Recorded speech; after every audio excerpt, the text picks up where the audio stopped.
welcome to episode 2 of the last Pegacast. I'm your host, Okami the Wolf 1, here to give you all the news from Equestria and beyond. Welcome, every pony, today to my second podcast episode. Hopefully it'll be a lot better than last week's podcast. This week, I actually have show notes to read from. Yes, amazing as it is. Well, let's get right down to business, shall we? Today, there is no mail. Darn. I'm not surprised since only 5 people have listened to the first episode so far. Let's see. This week, actually, I have a new section to add, my fan fiction of the week, or film fiction as the case may be. This week, I'd like to say a little about one of my favorites, Strange Bedfellows by Stage Mask. It's a really great fiction story. It's about Rarity and Applejack.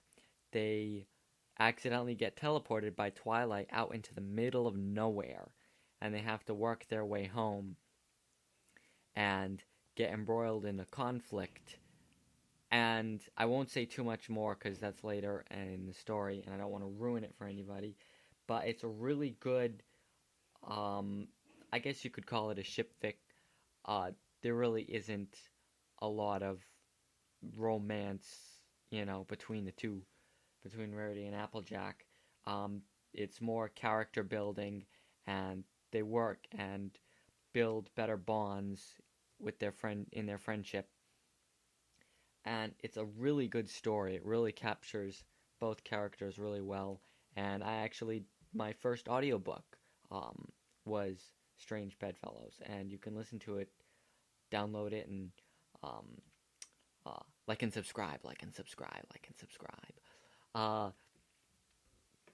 So that is my story of the week, and it's being updated as we speak. He's still writing it. It's about 14 chapters at this point. I'm not sure the actual word length, but it's going really good. It still has a ways to go, but it seems to be updating somewhat regularly, so it's pretty good. Now for my favorite part, conventions. There not much news for conventions this week. A lot of the ones I reported on last week actually just happened, like yesterday, or Sunday, I should say. We had Rainforest, the fur one, over in Seattle. And we had like 3 pony-related ones happen. Midwestria happened about 2 weeks ago. And I didn't hear a lot about that, other than it was overcrowded.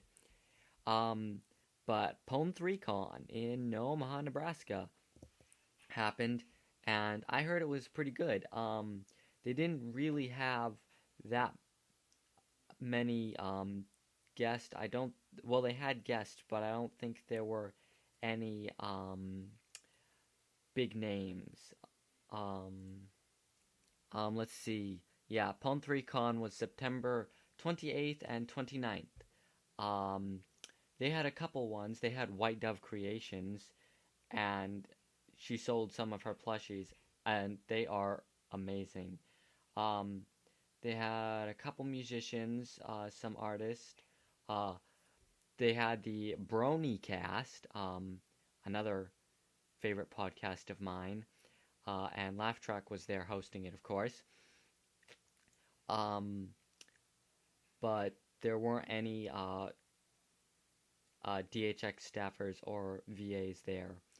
But I heard it was pretty good anyways, and I would have liked to be there, but I wasn't. Let's see. That was Pwn 3 Con. And then there was this little thing, what was it called? Oh yeah, Canterlot Gardens. Now, I wasn't there, again, but, and of course it would have been awesome to be there, but I heard it was really good, and I am going to watch all the recordings that Everfree Radio put up. I haven't watched them yet, but I'm going to, and probably next week or the week after, I'll have a Canterlot Gardens discussion for the main topic. It's not today's main topic, because I didn't have enough time to review all the material from Canterlot Gardens, but I heard it was really good. I won't go too much into it at the moment, but it would have been awesome to be there. Let's see, Canterlot Gardens, Poem 3Con, Equestria LA. That's another convention you may have heard of. It's located in Los Angeles, and is now taking place on Saturday and Sunday, November 3rd and 4th, this year. Before it was just the Saturday, but now it's been extended to Sunday, it seems. Registration is open, but I would hurry, because these things can sell out like that. Yeah, actually, they sold out already once, and then they expanded, and they reopened a few days later. Let's see, they have announced for guests, pull up the page, Amy Keating-Rogers, the writer. Let's see, Andrea Libman, of course. And they don't really have much listed up yet, but they've got some guests, and it should be pretty cool. I wish I could stop saying and think of more than 3 words to say at once. Anyway, so yeah, Equestria LA, it's happening. I do not know how much it costs. Let me see if I can find it. Oh yeah, it's at the Anaheim Convention Center, in case you're wondering. And pricing, here we go. Full admittance is $60. And a 4-foot vendor's table is $30, and an 8-foot vendor's table is $60. So that's Equestria LA. What other? Let's see. What other conventions are in the works now? Las Pegasus Unicon, which seems to be the next bigger one, being held at the Riviera Hotel and Casino, right on the Las Vegas Strip. And this ought to be very interesting.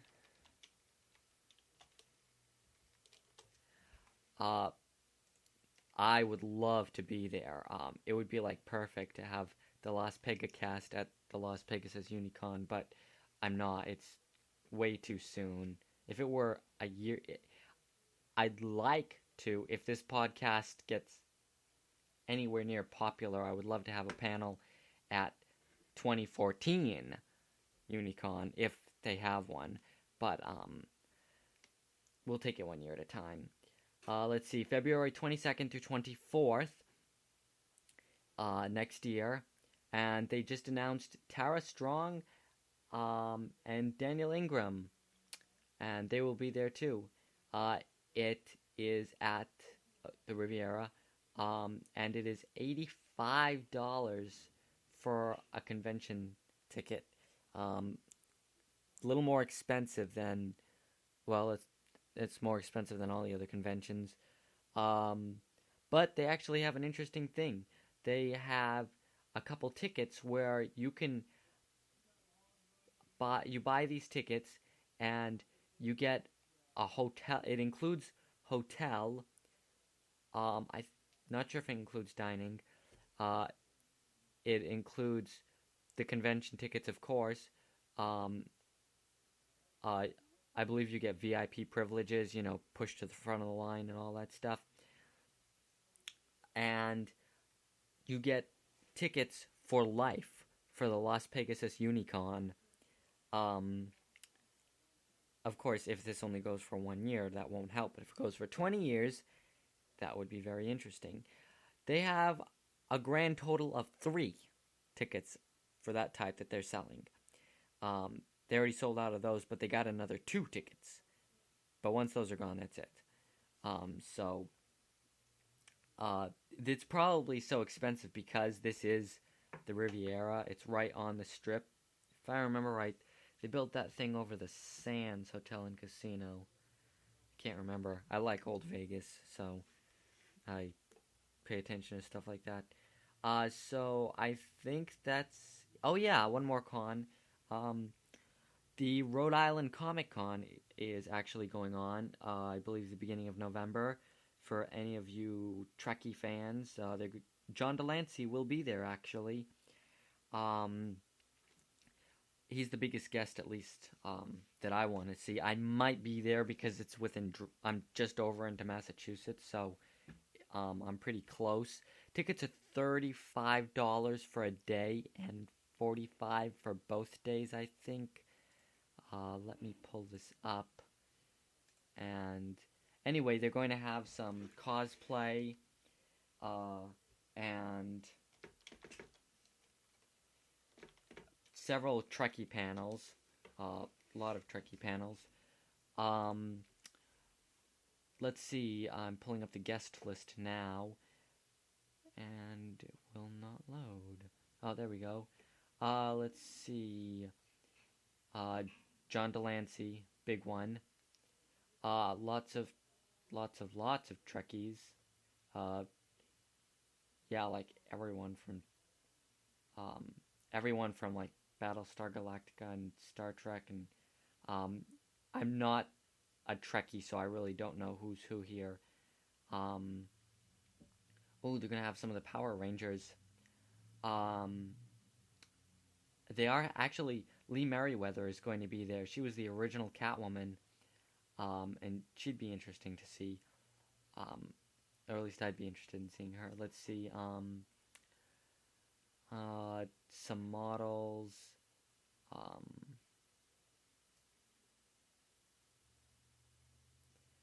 Yeah. So it's going to be an interesting convention. Let's see. Location hotel. Oh, location. The Rhode Island Convention Center at 1 Sabin Street, Providence, Rhode Island. Let's see. For events, they're having all weekend. They're having video game tournaments, face painting, Q&A, Jedi training, celebrity photo ops, celebrity signings, cosplay contest, and fan film screenings. They'll also be having a Magic tournament, a Pokemon tournament, Battlestar Galactica panel, Q&A with John Delancey. There's a big one for all you pony fans. Several cosplay. Never mind. Q&A. Oh, they're playing the Rocky Horror Picture Show. Let's see.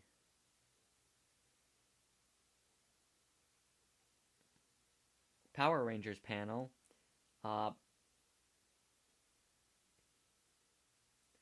Let's see. So yeah, Rhode Island Comic Con.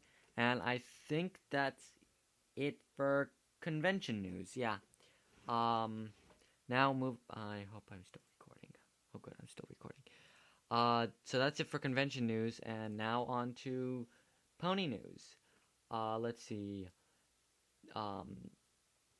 First up, you might have heard that they got some bronies on Jerry Springer.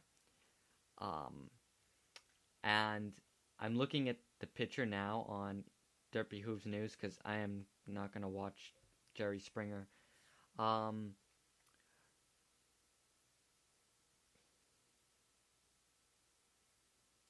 So they say not to take it seriously because it's Springer anyways. So, I don't know. They have a photo of a person cosplaying as something. I think it's supposed to be... Yeah, that's Rainbow Dash. No. Oh, wow, that's the worst. The person's wearing kind of a blue hoodie with pink skirt and rainbow-colored socks. And the goggles are what tipped me for Rainbow Dash, actually. But she's got a unicorn horn, so it's really messed up. I doubt that's an actual brony. Let's see. Canalog Gardens got reported in several large sites. I believe Kotaku, the Huffington Post, Global Post, or yeah. So that's pretty good. More Canterlot Garden stuff. Oh yes, the biggest news for My Little Pony. Can I get a drum roll, please? Season 3 of My Little Pony Friendship is Magic will air this November. Da, da, da. Yes, it is awesome. Finally, we know the month in which it's coming out. Although, at this point, we kind of figured it was going to be November. It says that the Roundtable mentions the most likely dates. They figure November 10th, 17th, or 24th, and that's their guess. I believe those are the week. I'm going to assume that those are Saturdays. So that is the biggest news, and I know we all can't wait. But the biggest question about this, we already know that the Crystal Empire episode is a two-parter.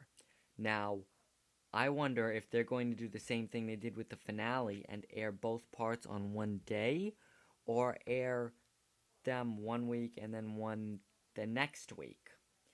That also raises the question, since there were only 13 episodes, will the episodes be 1 week after another, or will they be every other week? Which means we would have to wait about 2 weeks to see the second half. And I can see everyone will be like trying to guess the what the ending will be like for that episode. It also raises the question for a season 3 finale, because they seem to be big right now on doing two-parters for the opening and closing of the seasons. If they did a two-parter for the closing, again, would that take place on one day, or would they air it 1 week after another, or would they air it 1 week and then skip a week and air it a week to spread it out? I think personally I would prefer if, at least for the episodes now, at least for the opening of season 3, for them to air it in 2 weeks. 1 week after another. Because if they aired it both on the same day, then that's really like 11 episodes, 12 episodes and not 13.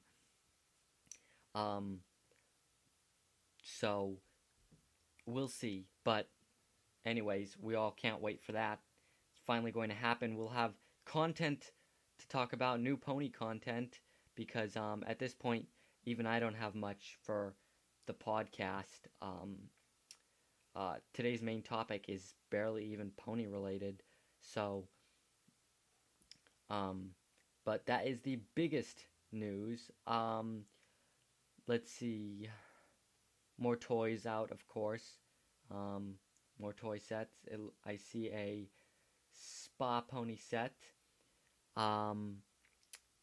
which has one of the spa ponies, Zikora and Pinky, and another set that has, let's see.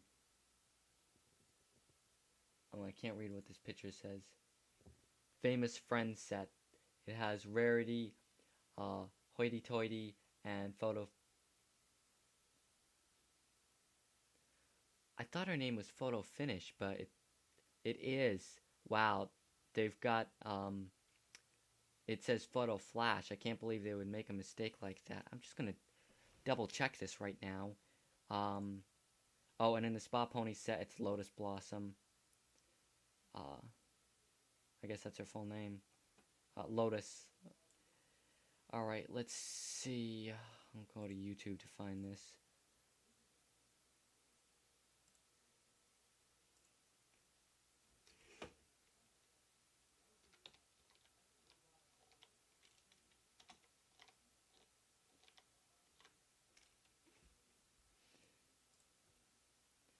Let's see.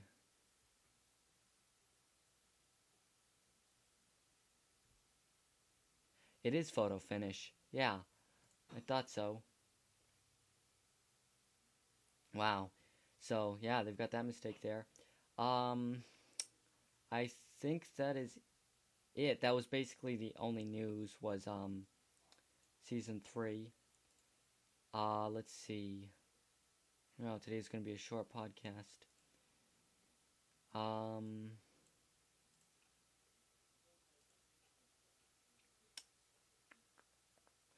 Let's see. Yeah, I guess that's about it. So listen to these. So that's it for our previous discussion. We've gone through news, conventions, and fan fiction of the week. And now I'll play you a song, and then we will get on to our main topic. Now, as I said before, our main topic isn't pony related because I'm running low on content being pony related, being, it's the dry season for us. But today I'm actually, before I was a brony, the only fandom I belonged to was the Sonic the Hedgehog fandom. Now I know a lot of you might Sonic, shut this off, or you might continue listening because Sonic has got an interesting history. But basically, to give you a heads up, I'll be discussing the television shows, the games, and the comics. I won't really touch on the fandom all too much, but I will a little. And I'll basically give you a guide on how you can enjoy Sonic the Hedgehog without having to suffer through all the really crappy stuff like Sonic 2006 or Shadow the Hedgehog game. So I'll actually, and I have a guest too. I have my sister, Celtic Goddess Aponia, with me, who's also a very big Sonic fan, and we'll be discussing the Sonic series ever since from the beginning all the way up to now, and you'll get a basic overview of the whole thing from two Sonic fans who see just what's wrong with the whole series, and a good guide on exactly what to get so that you can only get the enjoyable stuff and not suffer through everything, because there is some good Sonic stuff, so we'll talk about that. And I wouldn't blame you if you stopped listening right now. I'm fine with that, but because this is a pony podcast. But I did say that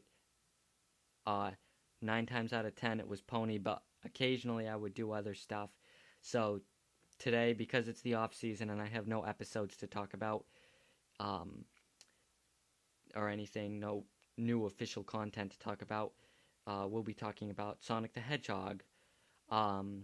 So, yep, listen to this song, and I will get back to you in about 5 minutes.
Welcome back. That was Pinky's Singing Telegram, Phony Brony remix off of YouTube.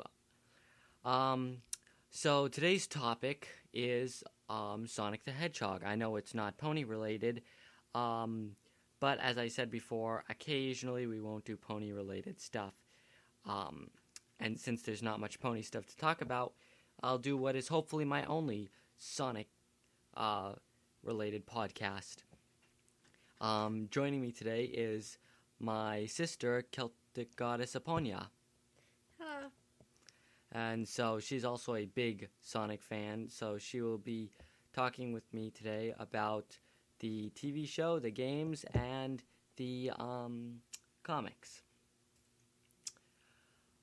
So let's get into first a brief history. Sonic the Hedgehog, great game from Sega, going all the way back to June 26th, 1991. That was the day the first game was released. And now we're at 21 years of Sonic. And it's had a lot of ups and downs, mostly downs. But here we'll talk about everything. So I guess we should start with the games. Yeah. You think? Yeah. Game sounds good. All right. Now, Aponia, what's your favorite Sonic game and why? Favorite Sonic game? Yeah. Probably would have to be the new Sonic Generations. Sonic Generations? Because of the whole throwback to the original? Yeah. But yeah, because it goes back to the first Sonic DX. Or you mean Sonic Adventures. the first Sonic Adventures. And I love that game, so it's like a remix of it almost. Yeah, in a way. The whole game is, you could say, a remix of the past games. My favorite game is actually Sonic, and you could count this all as one, Sonic the Hedgehog 2, 3, and Knuckles. Because the story actually is all related. Sonic 2 flows into Sonic 3 and Knuckles. So in a way, you could say it's all one full story. So I count that as my favorite games. Yeah. Now Sonic's had lots of games over the years, 30, 40 at least. Now, Ponya, what do you think is the worst Sonic game? That's a hard one. Now I know you haven't played any of the Xbox 360 games because you don't have the 360, but in your experience, when I watched you, I know the one where he turns into a werehog. Is that just Sonic the Hedgehog? No, that was Sonic Unleashed. That was Sonic Unleashed. I know Sonic Unleashed was like a terrible game. It was terrible. It looked really bad, especially when you were the werehog. So. Yeah, Sonic Unleashed, they started to get it right doing with the daytime stages, the way you ran really fast and could quickly sidestep. But the stages got way too complicated towards the end, where you couldn't keep up speed without dying a lot, and it got to be a real pain. And the nighttime stages were just slowed down. You're going really fast, all this energy, going, and then you gotta slow right down, and it's like, oh man, now I've got all this pent-up energy, and nowhere to go. I'd say my least favorite, I'm gonna actually have to agree with you on this. I've never run into a final boss I could not beat in a video game. And it took me 2 weeks of playing to beat the final boss. I had to write down his attack patterns, memorize every step, get everything right. It was insanely hard, more so than any Sonic game should be. Because most Sonic games, you just gotta jump up at the right time and hit the enemy. Yeah. But this one was terrible. You had to as you slowly moved closer, you had to go back and forth to avoid his attacks, and get to him, and there was a lot of button mashing. And then there was like a second stage where you had to run, and it was terrible. the worst time I've ever had playing a video game. Yeah, I remember watching you. The final regular level took me 45 minutes to beat. For a game that prides itself on speed, 45 minutes. I could beat the first game, Sonic the Hedgehog 1. I could beat that in an hour. So the fact that it takes me that long to do one level, Yeah. So Terrible. there are a lot of Sonic games. If you don't know the games, there's the original era, the 16-bit. Then there's the 3D into the adventure era. Those were good. And then there's the modern era. The modern era has been mostly bad.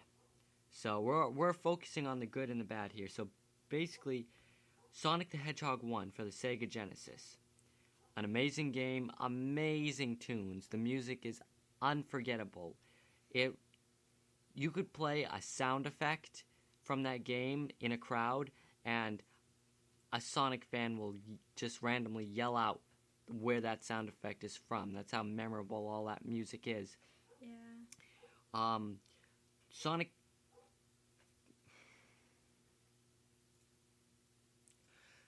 And it's an amazing game. You can beat it in about an hour.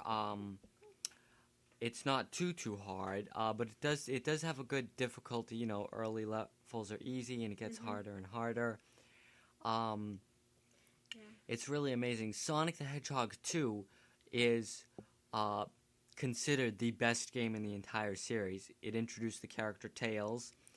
Again, the music was awesome.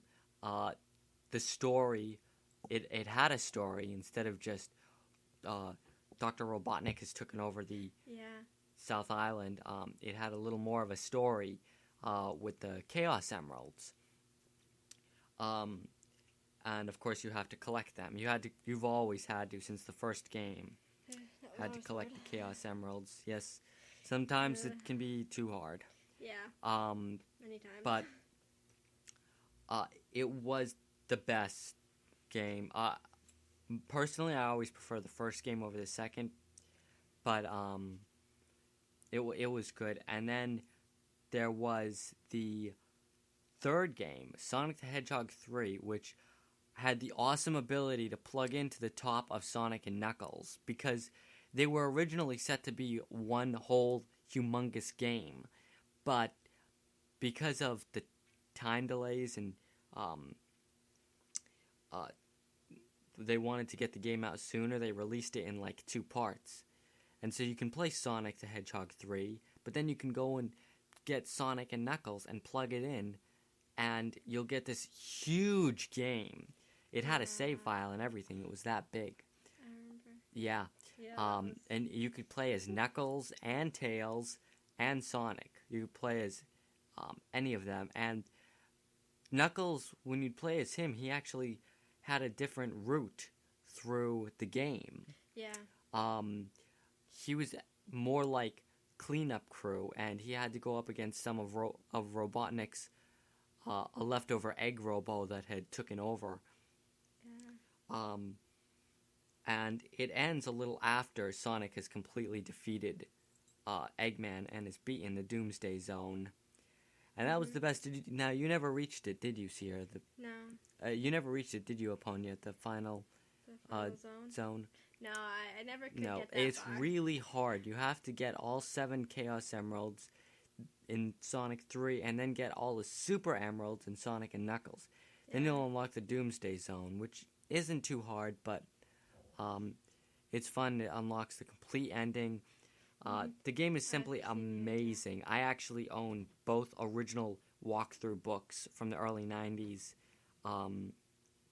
explaining how to get through, and it's really interesting. Kind of funny to look at how they used to write those books and how, like, Brady Games writes them now. And it's really cool. So, books are amazing. if you want good games, Sonic 1, Sonic 2, Sonic 3, and Sonic and Knuckles are the ones you're going to want to get. And those are all for the Sega Genesis. And you can find them on almost any compilation. Like, for every system from the Sega Saturn, the PlayStation 2, the Dream. No, I wouldn't be surprised if they had it on the Dreamcast in Japan. I don't know, but I wouldn't be surprised. And the Xbox 360. Or, of course, you could buy original 16-bit cartridges, like I would. Avoid the game's Sonic Spinball, which was a terrible... That was hard. Kind of vertical pinball thing. Yeah, more like a pinball arcade game. Yeah, it was this... And Sonic 3D Blast for the Genesis. It was... Yeah. It had an isometric camera angle and a terrible graphical opening sequence. I mean, it showed the true 3D power of the Genesis, which the Genesis does not have 3D power, so that's why it looks so bad. And the game was okay, but if you're going to want to avoid it. But the other game is Sonic CD, which could also be counted as the best game. It had the most adaptions. Yeah. It had like 4 or 5 adaptions at least. At least, yes. And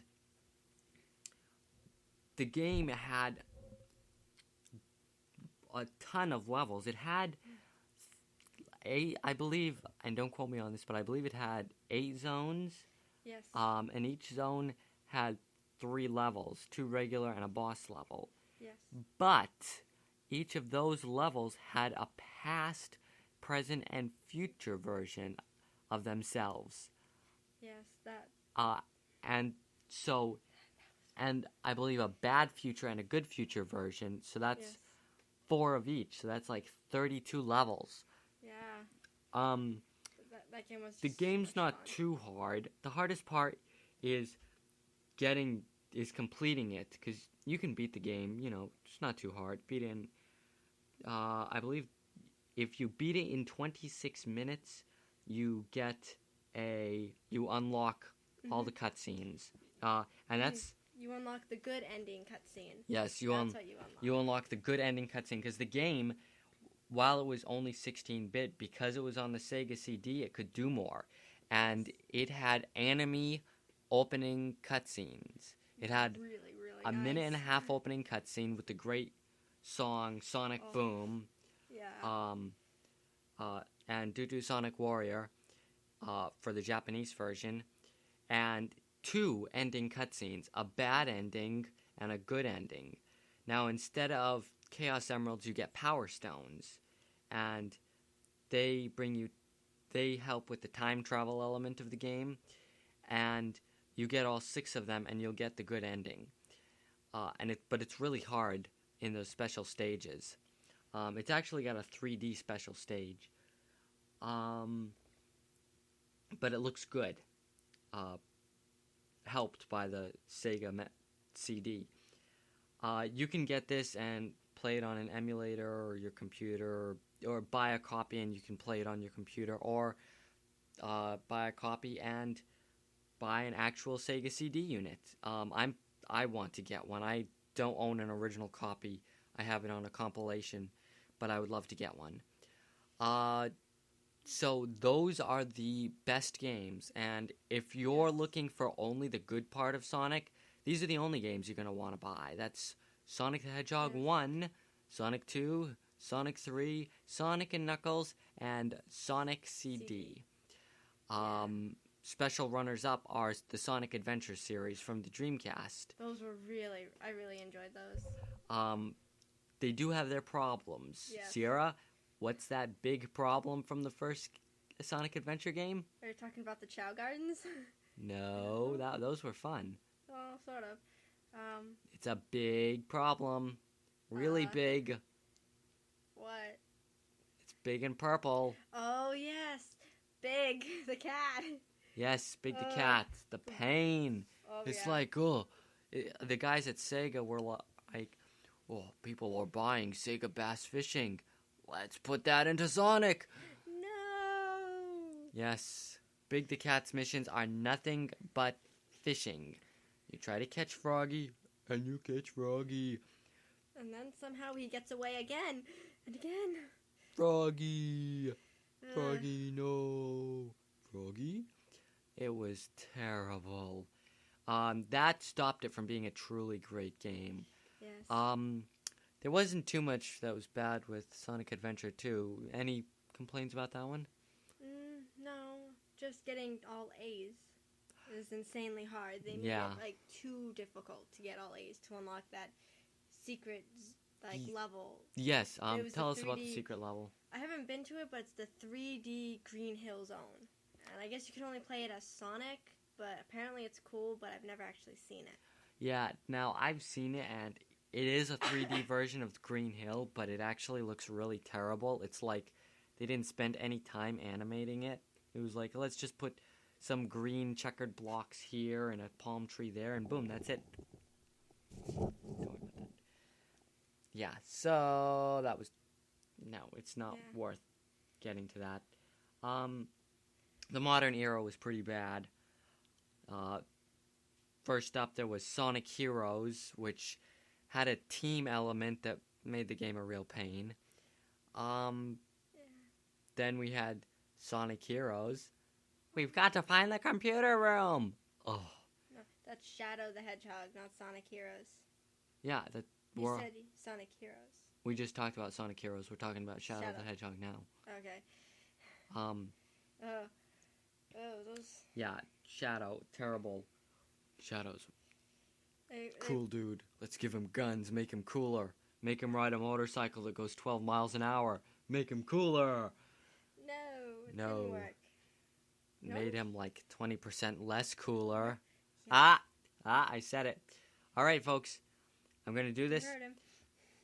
I am going to keep an accurate running count of every time I say that quote. So every time I say 20% cooler, it counts. So now that makes 2 times. And I'm going to keep an accurate count of how many times that is said on this podcast. Not just by me, but by anybody. So, yeah, Shadow, bad game. Moving on. Yes. Let's see what was after that. Sonic 2006. What is it we most remember about that game? Was it the 1-minute loading times? Was it the weird way Sonic couldn't stop running in certain levels? And if you crashed, you would have to restart? Was it the interesting, poorly animated towns and character models? No. It was Sonic kissing a human girl. Thank you, Sega. We are now going to boil our brains and try to wash them in an attempt to cleanse that awful, awful memory from our minds, which has failed for everybody. Thank you, Sega, for nothing. So, yeah. Thank goodness I never saw that. Yeah, she didn't play that one. She's lucky. Yeah, that was terrible. I'm pretty sure most of us threw up at that scene. Yeah. Let's move on. Yeah. Sonic Unleashed, we touched upon that one. Sonic Colors was actually pretty good. They got the whole 2D, 3D going. The music wasn't too bad. No. Game wasn't too hard. What did you think about it, Aponia? What I really liked about it was the banter they had between Sonic and Tails. It was comical and it was fresh. It was fresh and new, and it was just much better than in other games when they tried and failed. Yeah, that's true. For Sonic Colors, they replaced the original voice cast, which they had been using since Shadow the Hedgehog. It was the same cast as the anime Sonic X. Ooh, and it really wasn't the best cast. No. We'll go into Sonic X later. Ew. So, but they replaced it, so Sonic sounds better. Yes. Tails actually sounds like a boy. Wait, isn't he actually voiced by a guy now? Yes, he's actually voiced by a guy. Yes. Go Tails. Not that the past voice actors did anything wrong, but... No, they didn't. It's about I think it's about time because he's like 12, 13 now. Oh, he's got to be like 14. So we won't even go into figuring out their age. I have Sonics like at 20. I don't know, and they'll always have them at 15. I know it technically, but but the banter was really good. Yeah. It was fresh and funny. Yeah, very witty. And really very witty. Very and witty. Made the game. Mike Pollock, who does Eggman, he is the only one to carry over from the past voice cast. He is just amazing at doing Eggman. He is like the perfect Eggman. Yeah. And can replace them, that's why. He's so good. He's just great at Eggman. And so he's still Eggman, fortunately.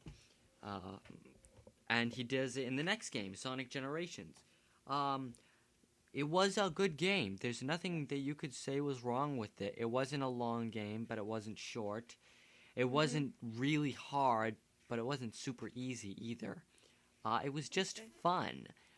It was as we said before, a remake, basically, of the past games. It had the Green Hill Zone for the first level, Chemical Plant Zone from Sonic 2 for the second level. The third zone was Angel Island, the Sky Sanctuary, to be specific, from the end of Sonic and Knuckles, I believe. Yes.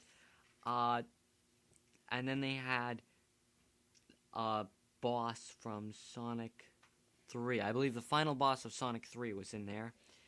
Then they had a level from Sonic Adventure, yes. What was that one where you're on the highway? Oh, you mean when you're going down? No, that's City Escape. That was the next one from Sonic Adventure 2. Oh, from Adventure, yeah. The highway zone? Yeah, or something like that. Yeah, long stretches of road. It was pretty good. And from Sonic Adventure. Then they had, do you remember the third level that was from the Adventure series? I don't really remember the game much. It was from Sonic Heroes. It was the Ocean. Oh yes, the first zone from Sonic Heroes, which I liked. It was Ocean City, something like that. No, it wasn't Ocean City. It was Ocean Hill. No, the first zone from Sonic Heroes. Yeah, and that. That was really good. Yes. And then the game got terrible. They had to throw in a level from Sonic 2006. It was Crisis City. And that was terrible. Because nobody liked Crisis City from the first game, so why would we like it now? It was tolerable. Maybe. And I actually can't remember the other two zones from the modern era. Oh yeah, there was one from Sonic Colors. Yes. Which I felt was unnecessary because that was just the year before. Sonic Colors was new. Why remake something new? Wasn't there one from Sonic Unleashed where you ran like Rooftop Run? Rooftop Run, thank you. It was Rooftop Run. That was fun. Yeah, that one actually looked more enjoyable out of the later levels. Little problem near the end of that level, but otherwise it was pretty good. And now we've got Sonic Kart Racing 2, or whatever they're on now. Don't get me wrong, the Sonic Kart Racing games are fun, and they're really easy to play. I mean, these games are insanely easy. But I guess we were expecting an actual game to come out. Another chapter in the Sonic series and not another kart racer, which is just a side thing. I'm not even going to pre-order it. I always pre-order Sonic games, but I might not even pre-order it. It's only going for $40 too. It's not even full price. And if I catch a good sale, I could probably get that almost half off. Right, brand new. Yeah. So basically, those are the Sonic games. and one more to note. If you have a Sega Saturn, then definitely get Sonic 3D Blast for the Saturn, not for the Genesis. The Saturn version was basically the same level structure and whatnot, but it had a few extra features. If you paused the game, you got a map. It had layers so that it had weather effects like fog and rain, and it really added to it. Plus, there's always the CD quality audio, which is a big step up from the chiptunes. It's still the isometric camera, so it's an okay game, but if you have a Saturn, you should get it. Yes. Also, if you have a Saturn, pick up a copy of Sonic Jam. It's got a cute little Sonic museum thing in it where it's got the history of Sonic up to the mid-90s. Not a long history, but it's very complete. But for games, it actually has Sonic 1, 2, 3, and Knuckles. And it actually includes the cutscenes from Sonic CD and some Sonic the Hedgehog commercials. So, if you've already got a Saturn and you want these Sonic games, then just pick up that copy. And you don't even have to go through the other stuff. Just, you'll have the copies of Sonic 1, 2, and 3, and Knuckles. Anything you want to add about the games before we move on? Yes, the only good thing about, like we said, Sonic Spinball, the arcade version-ish, was that at one point, I'm not sure quite where in the game, but you're defeating one of Robotnik's monsters. Yes. And if you hit all the glowing lights in a certain order, all the original characters like Rotor, Bunny, Sally, from the Sonic Tails Archie from version. Sonic Archie version will make a cameo appearance. Yes, that was the only good thing. This is the only time an Archie character made an appearance in a Sonic game. Yes. When you're on a boss level, and Sonic is playing like a pinball machine. He's not the pinball this time. He's actually playing the machine. And you have to hit what look like glowing radio tubes at the far end. And when you hit them, they'll break open. And I believe a Flicky, one of the pigs pop out. And Sally, Bunny, and Rotor. And I believe it's a miscolored Sally, too. She's brunette. Yes, it could very well be. It's hard to see because as soon as you hit them, then they fly off the screen. So you gotta take like a quick look without like losing focus on where your ball is. But it's definitely Sally. You could also, another interesting one was Dr. Robotnik's Mean Bean Machine. Ooh, which was hard, actually. It is extremely hard. It's like... I couldn't get past two. It's a Tetris kind of game. But it actually was themed off of the TV series The Adventures of Sonic the Hedgehog. Yes. Scratch, Grounder, and...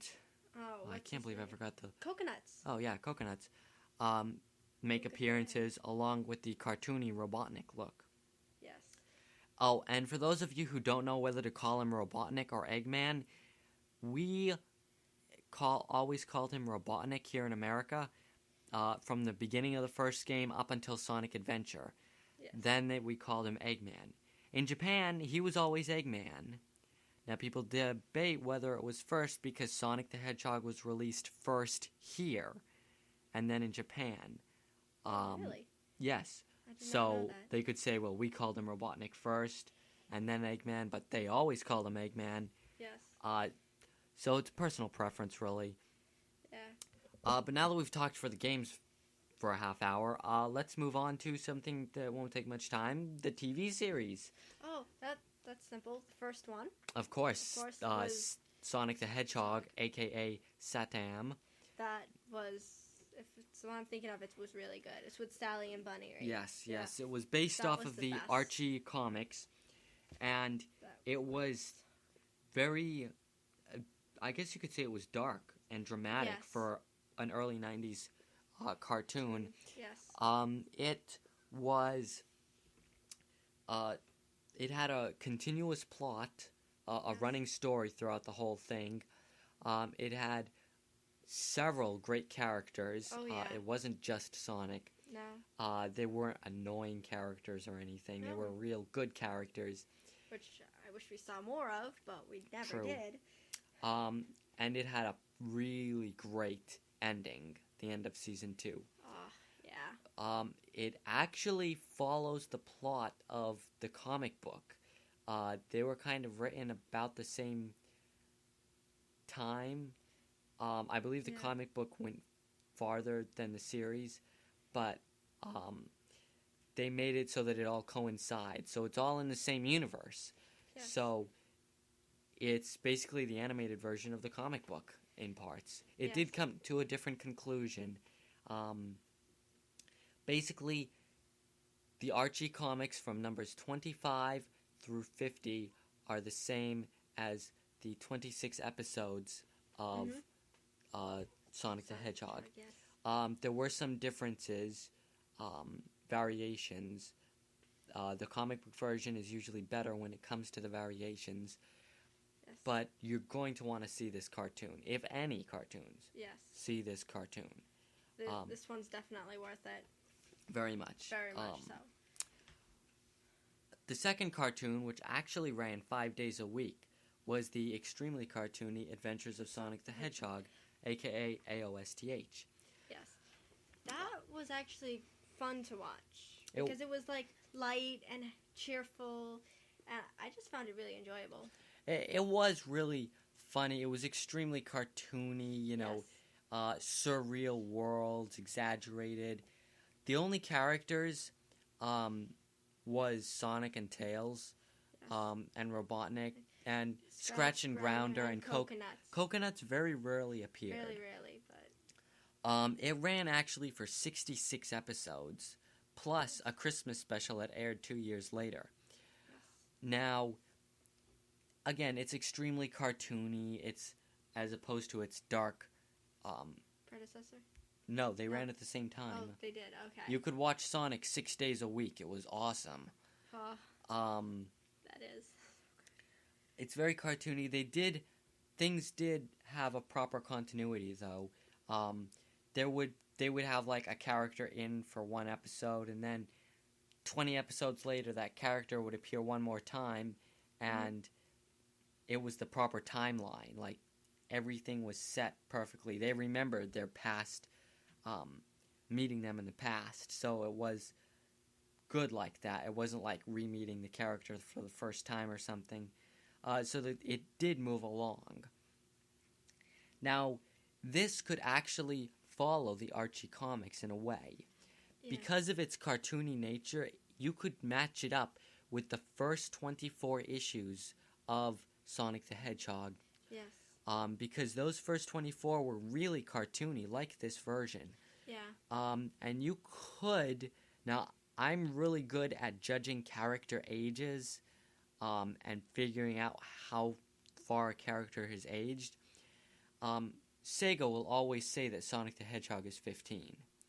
Ignore that, because there's no way 20 years of adventuring took place within that 1 year that he's 15. Yes. Ignore that completely. In the Adventures of Sonic the Hedgehog, Tails is 4.5 years old, which puts Sonic at about 12. Yes. This would match up with the early issues of the Archie comics. They called him 15, but he acts... but you could say he's younger. Actually, you could almost say he's a little older, maybe 13 or 14 at the very beginning. If you follow that, then after that is Satam, and Sonic the Hedgehog goes on. Mm-hmm. Later, I believe issue 100... let's see. Oh, no, it was approximately issue 72. Sonic turns 16 in the comic book. They even say he's 16 years old. Yes. 100 issues later, he has a birthday. They do not say the date, but obviously he is now 17. Yes. With the amount of time that passes, he's closing in on 18 in the comic book. Yeah. But these two TV series you could watch. Yes. Now that we've gotten the good, there is a bad section to watching the cartoons on TV. Let's go with the one that's stuck right in the middle. it's a personal favorite of mine, Sonic the Hedgehog the movie. Oh, yes. That Now, was pretty good, actually. It was actually an adaptation of Sonic CD. It was a very loose adaptation, but it was from it nonetheless, as was issue 25 of the comic book. Yes. Which, again, was loosely based. It was really great. It was funny and good. The dub isn't too bad. I've watched it in both English and Japanese. It's basically the same thing. Yes. The voices can get annoying. Sonic is very nasally, and Tails is a bit whiny. Yes. It's fine. Never. Eggman sounds great, though, for being an early Eggman. And Knuckles' English voice is the only Knuckles voice I can stand. Of all the different voices he's had, that version of Knuckles is my favorite. And actually, if you knew me, you'd know I always wear a fedora with 3 red stars on it, just like Knuckles wears in that movie, which he also actually wore in the comic book occasionally. Yes, occasionally he would pop up, yes. And especially when every time they look to the future, his future self, he's always wearing that hat. So, actually, I've got to get a new one. Mine's quite worn. I've been wearing it for nearly 5 years now. Yeah. And definitely need a new one. So it's not... The really good part is the backgrounds. The backgrounds are gorgeous paintings. Yes. The bad part is the character animation. The worst character animation I have ever seen. They're all 2D, really, really bad. You'd have to see it to really appreciate how bad the character animation is in this movie. Yeah. It's... Oh, and the movie's got the worst catch line yet. Scrape your knuckles, grab some tails. Oh, boy. Oh, man. Yeah, that was on the cover of the box. They could have terrible. done better with that one. They didn't have Amy Rose in the game. They actually had a cat girl. Yes. And now I can't remember her name. Do you remember her name? I forgot. Sarah. Sarah, yes. It was Sarah. Yes, she was the president's daughter. And on a nice note, they actually mentioned South Island, where Sonic is from. The best part about this is there's a later point when Sonic is rushing through and he's being attacked, but they're all classic badniks. Yes. And he's running like on the spring. He hits the springs and flies through the air. Yes. He avoids the spikes. He even hits a big purple worm thing from Sonic the Hedgehog 2. That's probably the best part of the whole movie. Yes. And then Metal comes in. Metal is one of the best characters. Metal Sonic, the original Metal Sonic. Yes. Oh, he doesn't even try to be cool. He just is cool. Yeah, he is... He can, he looks cool without looking like he's trying to look cool. Yes. He's just awesome. Oh, yeah. So, the movie's only an hour long. It originally aired as a Japanese 2-part OVA, and I'd love to get my hands on the original Japanese video cassettes, because it was actually 2. That would be perfect for my collection. But when ADV brought it to America, they released it as the movie and put it all together in one, so you can watch through it. It's pretty good. The theme song is pretty catchy. Look-alike.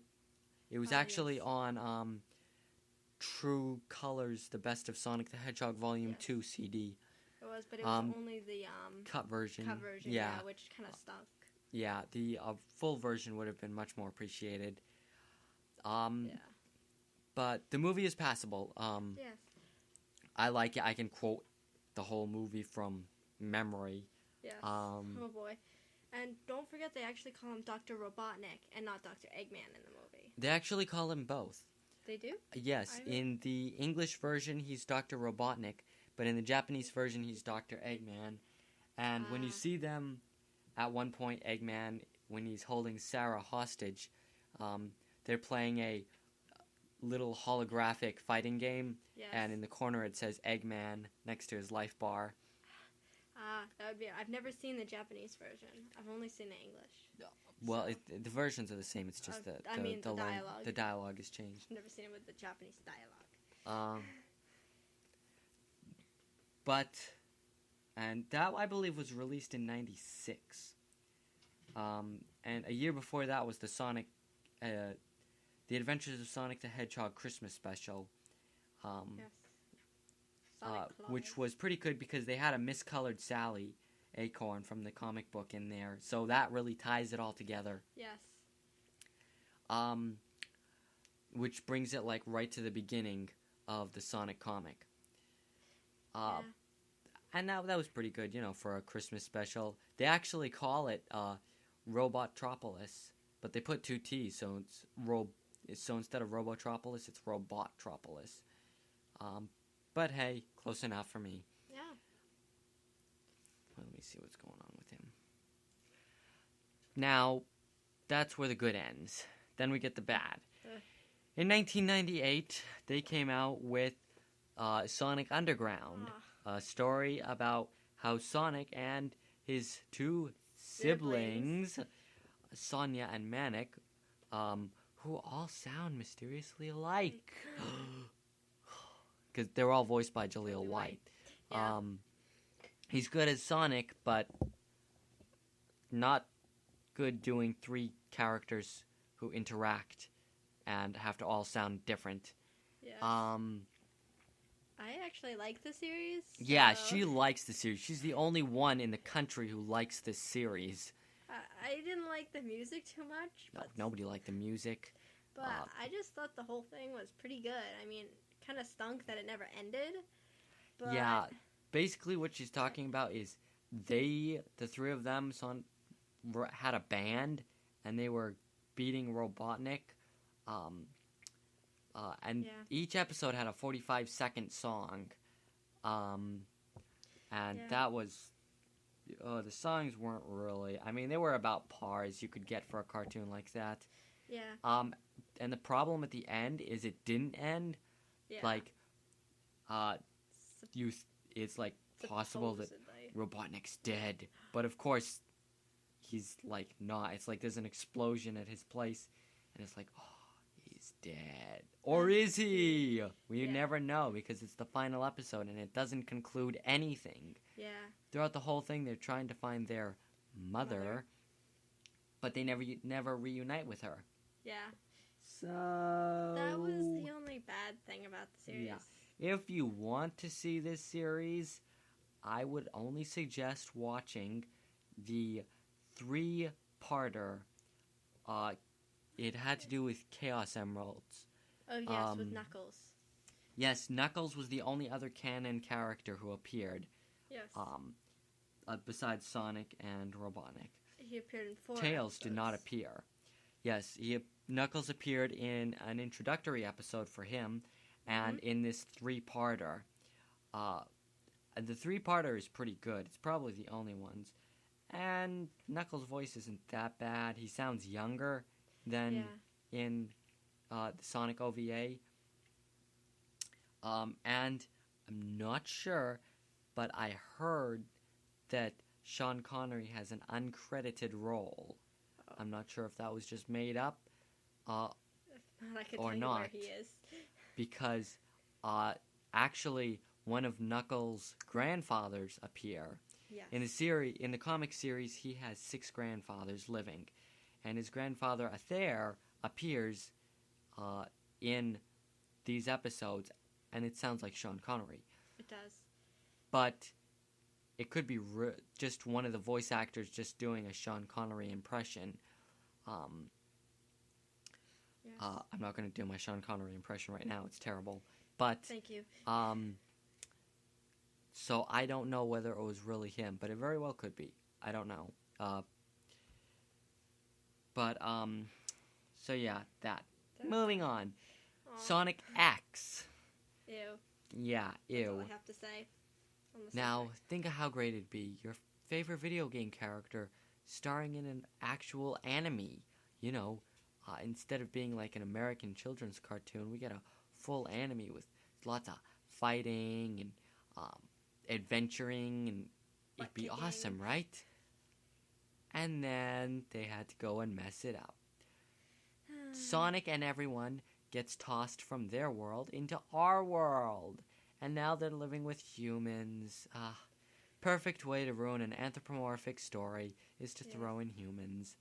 And now suddenly, instead of Sonic and Tails, it's Sonic and Whiny Nose Brat. I mean Chris, the human. And it's terrible because then it focuses on him and his friendship with Sonic, and he's sad because Sonic is like his best friend, and he doesn't want him to return to his world, and it's terrible.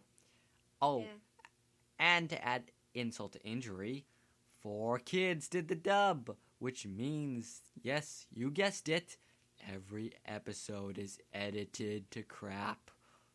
Yes. Is there a gun? Oh, look, it magically sounds like a laser. Everything was censored and edited and messed up. Yeah. Character holds up a blank sign. That sign once had kanji on it. Now it's just a blank sign that makes no sense and nobody gets the joke. Yes. These episodes are a bit too long. Let's just slice out a minute and a half of footage. I'm serious, folks. A solid minute and a half of footage per episode. Yeah. It had an amazing opening. Well, the opening was okay. Yeah, and right. Some amazing closing songs. 4 closing songs to be exact, and 1 opening. Let's replace it with this terrible American opening song. Yes, and make it short. It wasn't short enough, trust me. No, it wasn't. Now, the series takes a change. Between seasons 2 and seasons 3, Sonic actually goes back to his world. Thank goodness for and that. then they go and travel through space. Oh boy, Unfortunately, Chris, the snot-nosed brat, follows them in. So now he's with them. It's not too bad, because now it's just one human, and everyone else is anthropomorphic. But it still takes away from what could be something that be worthwhile. Yeah. If you really want to see good stuff, then go on the internet and try to find the Japanese copies of the final episodes. You should be able to watch them on YouTube. And I have my personal copies. Terrible quality, but I've got them. There are still the copies. Yeah, I still have them, but yeah, everything was censored. It was terrible. There was actual language in the show, and that was censored. Really? Blood was censored. Rouge's cleavage was censored at least once that I counted. I was doing a comparison at one point of videos, and it was like the first video she popped in, they did that. Guns. I mean, it's surprising that they bothered doing all this censorship, because they're fighting in every episode. I mean, it's just like they're brawling throughout the whole thing. Why try to censor something that's like adventuring and fighting? Yeah. How do you even do that? And plus, with that minute and a half missing, none of the episodes make sense. Yeah. So it's terrible. That's why I've never watched the series. Yeah, she's never watched. I've seen episodes, but yeah, I think it's still airing on CW for kids, or I don't even know if it's called that anymore. 4Kids keep screwing up their licensing and losing everything. They had that big stink over Yu-Gi-Oh, and then I think they lost TMNT too. I'm not sure. Yeah, they did. Really? Nickelodeon. Yes, they did. They lost TMNT. Nickelodeon has it now. Can't tell if that's better or worse. We'll see. The new series hasn't. I don't think it's come out yet. I haven't paid attention to that. And so now that we've gone through that, let's touch upon the comic book so you know what to do. Now, my sister and I both collect them, although my collection is much more complete than hers. Yes. I've actually got almost every issue. Yes. Out of like 400, I'm missing maybe 50. So that's pretty complete. And I've only been collecting since 2007, so that's even better. Yeah. Basically, there are several eras. Now, as we mentioned before, issues 1 through 24 were pretty comical and just one-off stories of goofiness, of Sonic adventuring and kicking Robo-Butt and stuff. Yeah. Actually, it was as early as issue 20 where it started to take on a storyline. And at that point, it got a little better. Issue 25 was when the Sonic CD tie-in. And then after that, it actually got better. Instead of cartoony artwork, they got more dramatic artwork. It was more interesting. There was they would travel between the bright, beautiful forest and knothole to the gritty, dark, grimy Robotropolis, which kind of, now that I think of it, reminds me a little of Gotham City. It has that dark feel to it. Yes. And it went like this from issues 25 through 50 and beyond.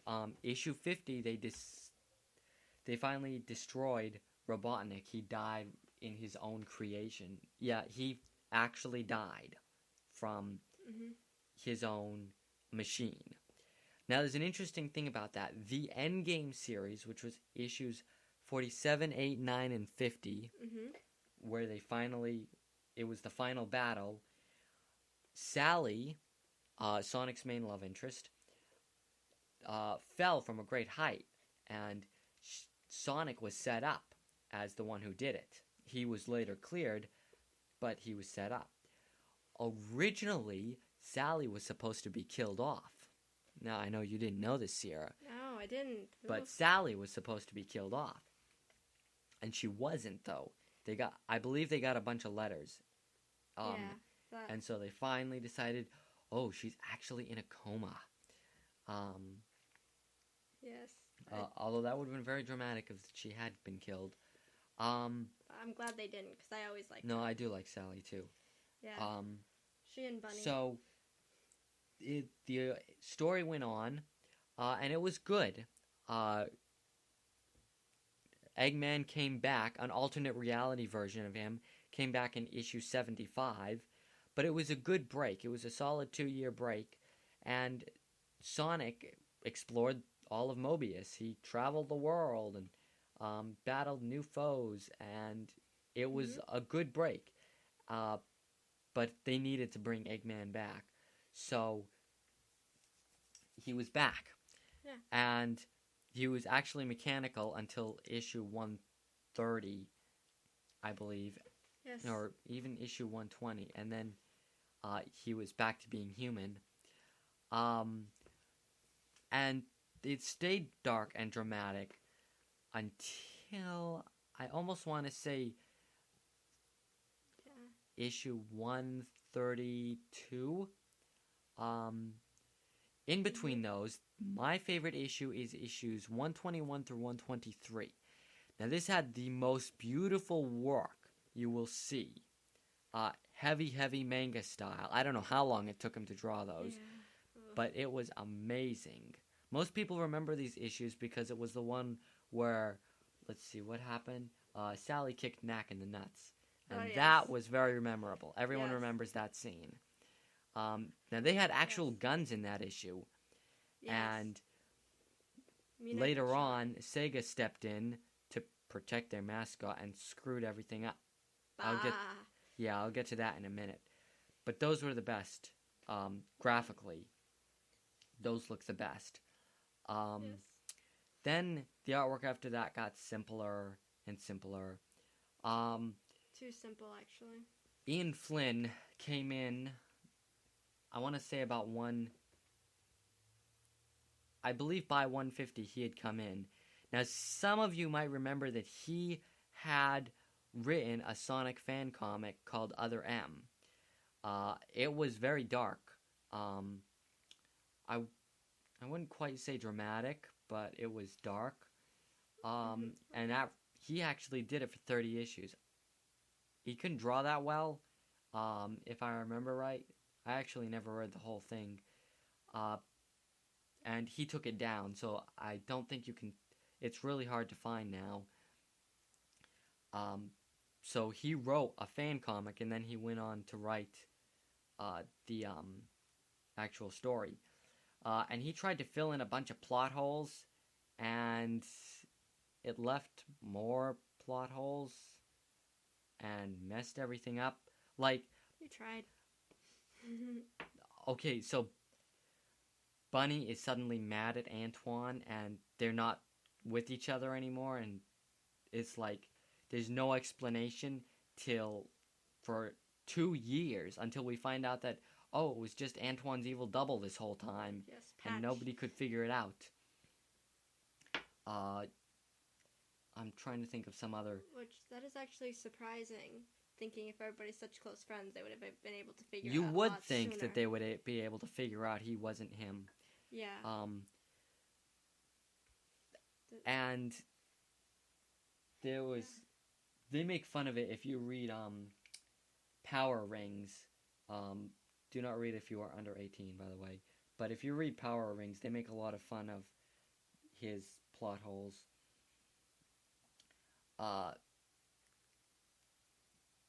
So, between 150 and 221, things go down the tubes a little.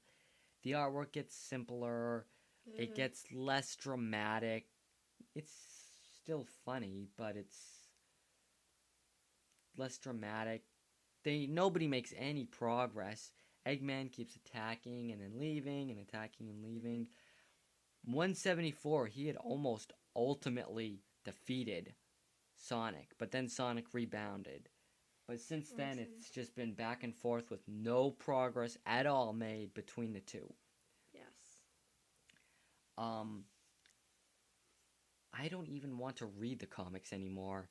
Oh, I haven't read I've them completely in a while. lost it from issue 121 when they started the Was it not the Endgame series? no, that was issue 47 through 50. Yeah, Issue sorry. the new one where Eggman reset the whole continuity, and Yes. you can realize how bad that could be. But Sonic managed to fix it, but it was basically Sonic and Antoine and Sally relived the first video game. And they basically only did this because it was the 20th anniversary. It really had no input at all. They said it would affect the comics for like 2 years to come, but I think the only effect they were thinking of was Sally being mechanized. Which I know they actually can't kill her off because she's too popular with Yeah, fans. She is too popular to be killed off. So I'm wondering how they're gonna get themselves out of this. Yeah, And how they've they're gonna also change her made a back. lot of mistakes, like if a character has been roboticized, but their body parts are replaced with other mechanical parts, they can't be de-roboticized. Yes. Like Bunny. Like Bunny. So Eggman like completely revamped Mecha Sally, so at this point, is it even possible for them to de-roboticize her? Well, Plus, the technology, they're getting too crazy. Like, suddenly Eggman can use teleport. Like, we've only been able to teleport by using warp rings, but suddenly Eggman has teleportation machines and can instantly teleport his cyborgs. I could go on and on about the plot holes, like Echidnaopolis suddenly disappearing off the face of the earth. The face of Mobius, yeah. But the comics has been getting weird. It got a little better in the last couple issues, but there was a solid 15-20 issue run where I was just disgusted with it. So basically, we've reached an hour mark here. So I'll wrap this up. An hour for the. We've reached an hour and a half mark, so I want to wrap this up. But basically, if you wanted to get into Sonic the Hedgehog, and excluding fan content, we can talk about that another day. And you just want the good, get a copy of Sonic 1, 2, 3, Sonic and Knuckles, and Sonic CD for the good classic gaming. If you just want to buy a new game, get Sonic Colors or Sonic Generations. If you want to watch the TV series, definitely get Sonic the Hedgehog. Yes, that's a must. You could get the movie to see how it is. I like it. It's pretty good. Also, you could get Adventures of Sonic the Hedgehog if you like the more cartoony feel. Avoid Sonic Underground. Aw, well, that's not too bad. It was terrible. Aw. And, yeah, unless you watch the Japanese Sonic X, I'd avoid I'd almost avoid Sonic X completely, just about. Yeah. I never like things that deal with space. And the comic books, basically, the Archie comics are pretty good. But you do well to stop at 200 if you're gonna. Well, if you're collecting them all, then get them all. But you do well to stop at 200. And I'd like to say this quickly, but my favorites was actually the Knuckles the Echidna series, which ran for 32 episodes. And that was extremely dark and dramatic. I mean, my favorite story arc was when Knuckles' love interest, Julie Sue, led a few of the Chaotix on a mission investigating the Carnival Night Zone, which was actually a cover for a drug ring.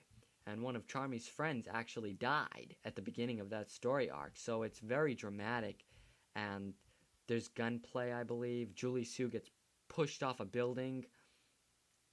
And they finally the bad guys get arrested in the end. But, you know, it's like Batman anthropomorphized. Ooh, that sounds good. Yeah, it's like an Anthro Batman. So yeah, that was awesome, that story arc. But that was the Sonic I liked, not whatever it is now.